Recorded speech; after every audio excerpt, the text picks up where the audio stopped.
Waitress takes away old man's cutlery, she has no idea who's watching. She looked at the sticky mess on the tiled floor but didn't dare touch it. Everyone else either pretended it wasn't happening or cast quick glances at the struggle. The other employees weren't going to do anything about it. They were just waiting for it to end. So, she stepped forward and prepared to intervene. 18-year-old Evony Williams pulled a rag across the counter and delivered another breakfast order. The waffle diner was packed and noisy. At least the tips would be good today. But as she poured another round of coffee, a new customer came in. She could tell this one could be a problem. The old man hobbled in, leaning on his walker and taking deep puffs from his oxygen tank.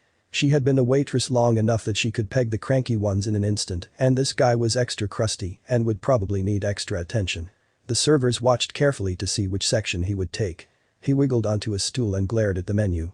Out of the corner of Evony's eye, she could see the other girls flashing arguing looks as to who would take it.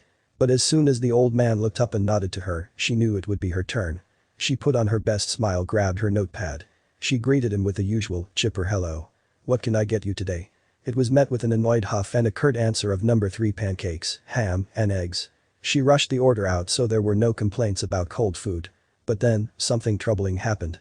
It was like watching a child try to master using cutlery for the first time. His wrinkled, shaking hands could barely grip the fork and knife. He lost control of the spoon and it fell to the ground with a loud clink. With each attempted, his face turned sour. He squeezed the utensils hard, as if ready to strike. All she could think about was if she was in that situation, she would want someone to show kindness. He might be a cantankerous elder, but he was still human and in need. She dared to gently take the cutlery out of his hands, cut his food, and gave him a fresh fork. His next word surprised everyone. Pick a number between 1 and 10, he grumbled. She stared back, very confused. The silence stretched on longer than expected, as did the awkwardness. Still, the situation hadn't turned out bad, so she said, 7. He gave a curt nod and went back to his meal. The old man finished his plate, but then ordered another. This time steak. Considering what had happened before, she took it upon herself to cut it up into pieces again before she served it.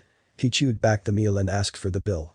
He then pulled a pen from his pocket, scribbled on the receipt, and then left without a word. Evony looked down at the change plate with wide eyes. There was way more there than should have been. The scribbled message told her why. It read, haven't had steak in forever. Thank you. You picked 7. Should have picked 10. He had left her a $70 tip. But that wasn't all.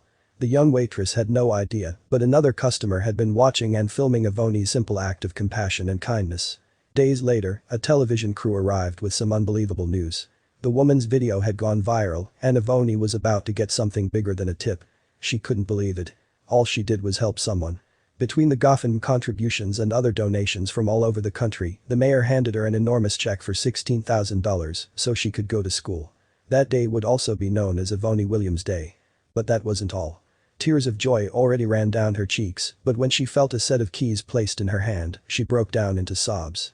You'll need a car for when you go to school, the mayor said. The final gift was the best of all.